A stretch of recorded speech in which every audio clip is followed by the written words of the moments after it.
أعوذ بالله من الشيطان الرجيم بسم الله الرحمن الرحيم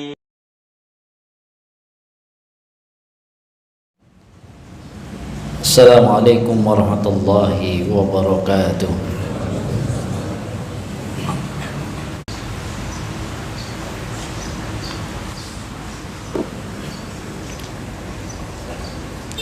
Innal hamdalillah nahmaduhu wa nasta'inuhu wa nastaghfiruh wa na'udzu billahi min sururi anfusina wa sayyiati a'malina. May yahdihillahu fala mudilla lahu wa may yudlilhu fala hadiya lahu.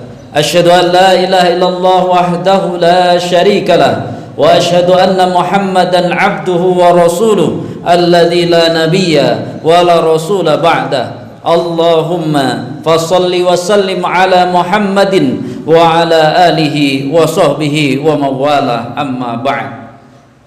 Fa ya ayyuhal mu'minun ittaqullaha haqqa tuqatih kama qala ta'ala ya ayyuhalladzina amanu ittaqullaha haqqa tuqatih wa la tamutunna illa wa antum muslimun.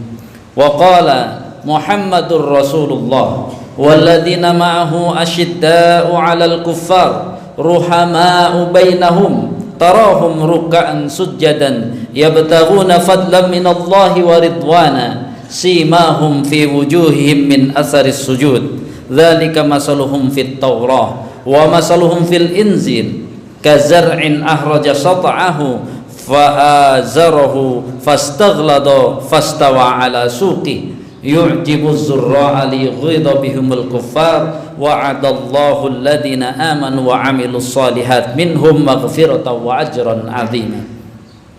Jamaah Jumat rahimakumullah, bersyukur kita kepada Allah Subhanahu wa taala, Rabb, yang merupakan salah satu arti dari Rabb, Allah adalah pendidik.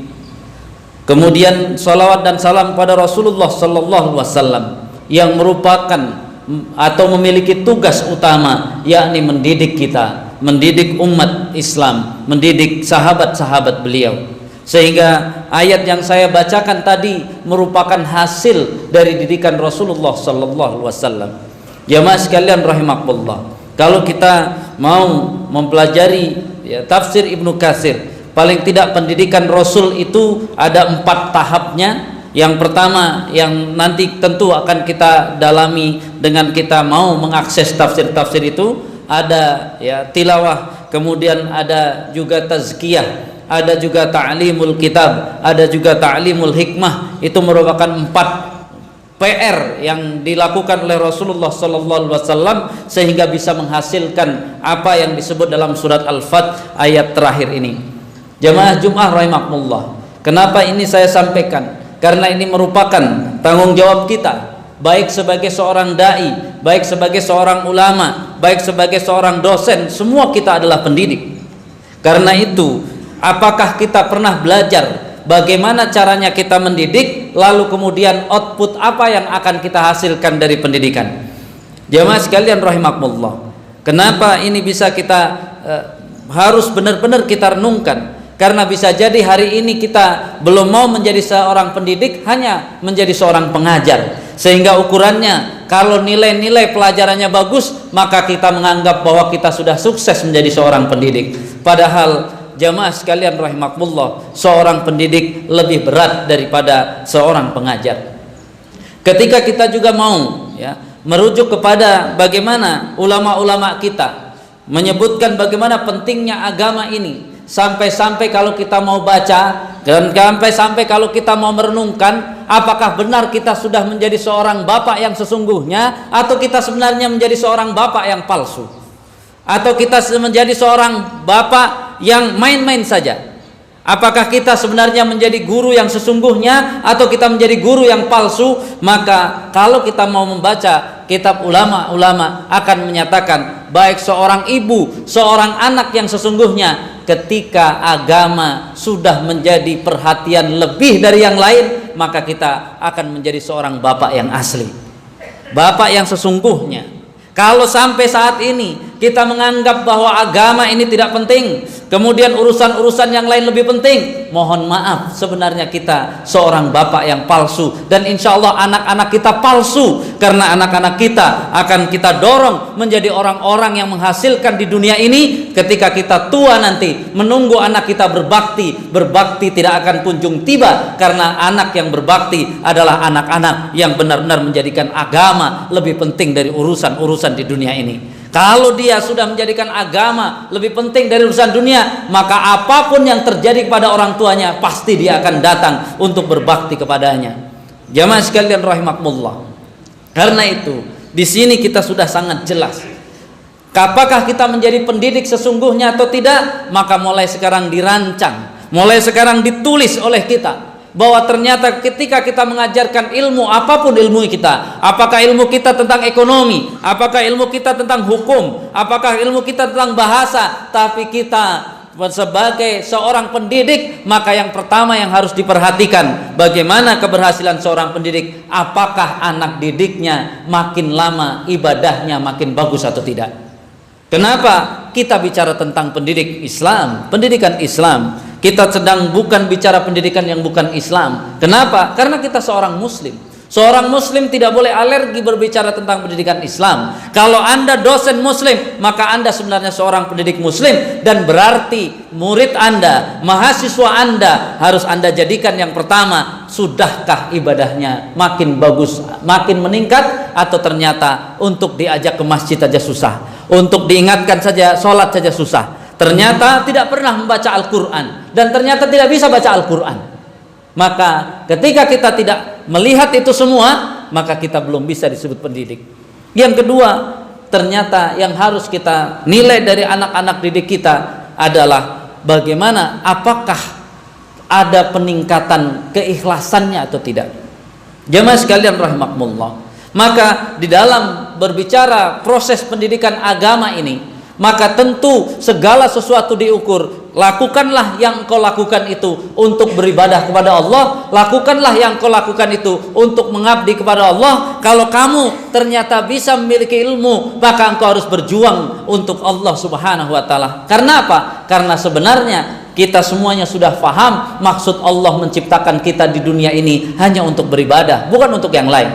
Maka kalau kita masuk ketentuan-ketentuan Rasulullah yang disebut, siapa saja yang dalam mencari ilmu ini berniat untuk dunia, saya kuliah biar cepat dapat kerja, anak saya kuliah begini biar nanti memiliki gaji sekian, niat-niat itu sudah dipangkas oleh Rasulullah, bahwa orang-orang yang berniat seperti itu, maka dalam mencari ilmunya dia tidak akan mendapat apa-apa. Bahkan hadisnya sangat jelas, dia tidak akan mencium bau surga. Bayangkan, maka kita harus reorientasi. Kenapa kita belajar? Maka belajar kita untuk mengokohkan pengabdian kita kepada Allah Subhanahu wa taala, apapun bidang kita. Bukan untuk pekerjaan, bukan untuk dunia, bukan untuk apa saja. Kalaulah Allah berikan di situ, itu semua juga harus kita eksploitasi. Yang cocok bahasanya, dunia ini harus kita eksploitasi agar menghasilkan investasi akhirat sebesar-besarnya. Jamaah sekalian rahimakumullah. Yang ketiga yang harus kita lihat, apakah anak didik kita benar-benar meningkat kapasitas ilmunya, benar-benar ilmu yang sesungguhnya, atau nilai yang didapatnya karena banyak mencontek kemudian banyak menyalin, sehingga nanti begitu dia disuruh mencapai tugas akhir, semuanya juga bahkan bukan dia yang melakukan tugas itu, dia tinggal mengambil, bahkan sekarang copy paste dari mana-mana, jadilah dia tugas akhir kemudian diwisuda. Jamaah sekalian rahimakumullah. Kemudian yang keempat, ya, nanti saya akan menekankan yang kedua, bahwa yang keempat ini adalah apakah kesungguhan anak didik kita itu benar-benar ada atau tidak. Kemudian yang kelima adalah apakah meningkat kesabarannya atau tidak. Dan sabar ini kaitannya adalah sejodoh dengan kalimat yang dari Allah Subhanahu wa taala, wasta'inu bis-sabri was-shalah. Minta tolonglah engkau dengan sabar dan sholat. Di sini banyak sekali hadis, ya, hadis-hadis sahih bahwa Rasulullah Sallallahu Alaihi Wasallam ketika menghadapi apapun kesulitan, maka Rasulullah Sallallahu Alaihi Wasallam adalah melakukan sholat.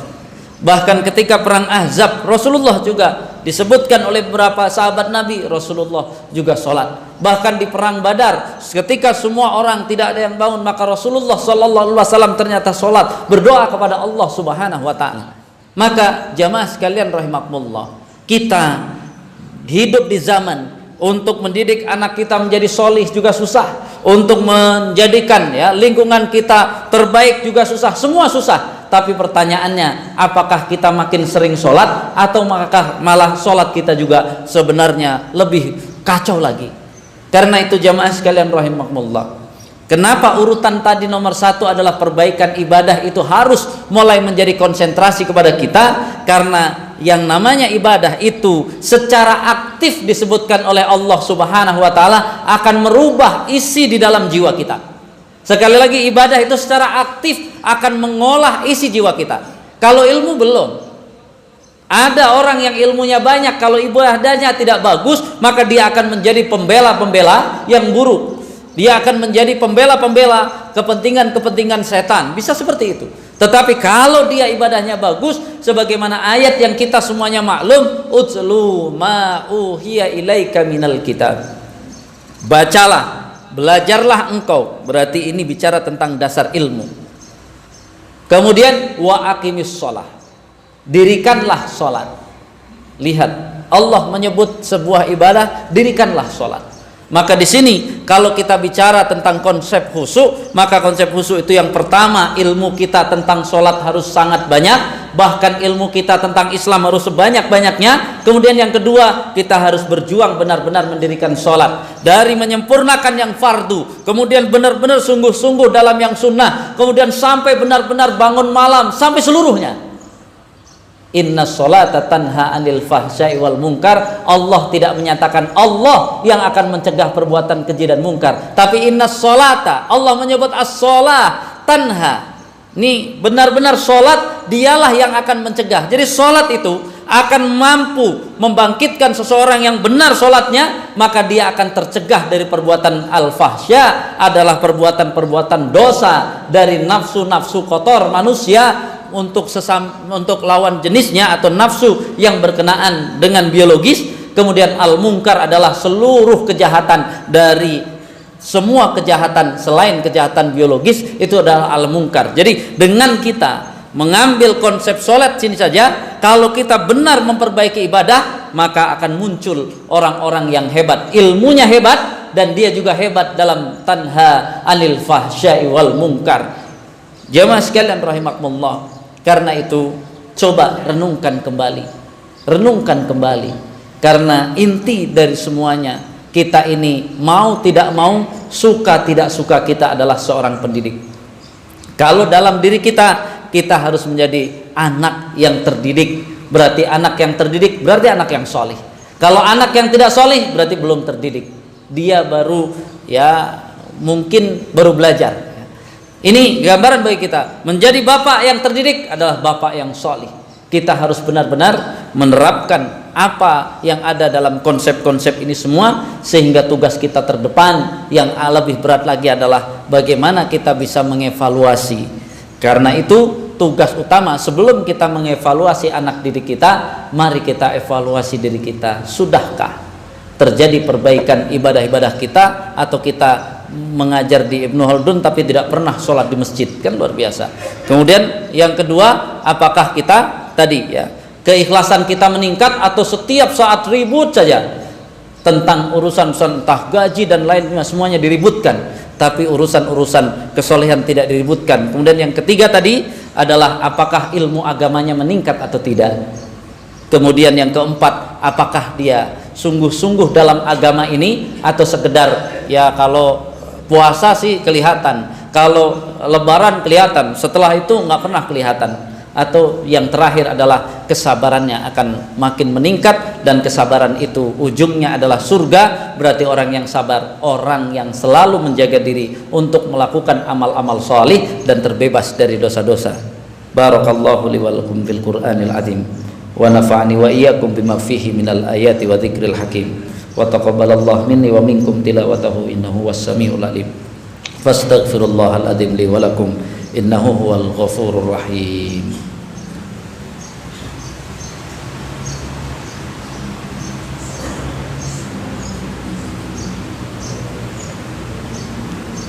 Alhamdulillahirabbil alamin wal 'aqibatu lil muttaqin fala udwana illa 'alal zalimin. Asyhadu an la ilaha illallah wahdahu la syarikalah al-aliyyul azim wa asyhadu anna Muhammadan 'abduhu wa rasuluhu shadiqul wa'dil amin. Allahumma fassalli wa sallim ala Muhammadin wa ala alihi wa sahbihi ajmain. Amma ba'd. Qala ta'ala ya ayyuhalladzina amanu taqullaha wa qulu qawlan sadida yuslih lakum a'malakum wa yaghfir lakum dhunubakum wa may yuti'illaha wa rasulahu faqad faza fawzan 'azima. Mudah-mudahan Allah menjadikan kita bapak yang sesungguhnya, pendidik sesungguhnya, menjadi suri tauladan bagi keluarga kita, bagi murid-murid kita, dan kita mengakhiri hidup ini dalam keadaan husnul khatimah.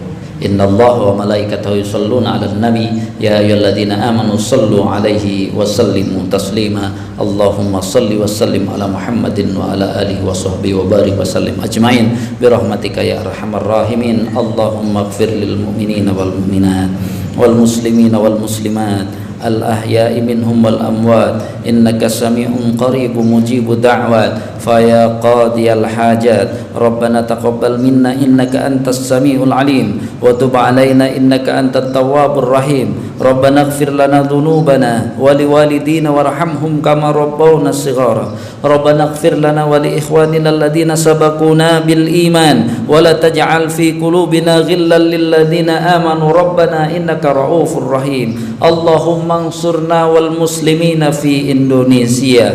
Allahumma ansurna wal muslimina fi Indonesia. Allahumma ansurna wal muslimina nasran qariban nasran azizan. Allahumma mazzik jam'al kafirin wa saddid samlahum wal anhum la'nan kabir wal anhum la'nan qariban ya rabbal alamin. Allahumma walli alaina khiyarana. Allahumma walli alaina khiyarana. Allahumma walli alaina khiyarana wa la tuwalli alaina shirarana wa la tuwalli alaina shirarana wa la tuwalli alaina shirarana. Allahumma innaka ta'lamu annahum qad zulimu. Allahumma innaka ta'lamu annahum qad makaru fansurna ya rabbal alamin ala zulmihim fansurna ya rabbal alamin ala makrihim innaka anta khairun nasirin innaka anta khairul makirin. Rabbana atina fid dunya hasanah wa fil akhirati hasanah wa qina adzaban nar. Wa sallallahu ala Muhammadin wa alihi wa sahbihi wa sallam. Subhanaka rabbana rabbil izzati amma yasifun wa salamun alal mursalin walhamdulillahi rabbil alamin. Aqimus shalah.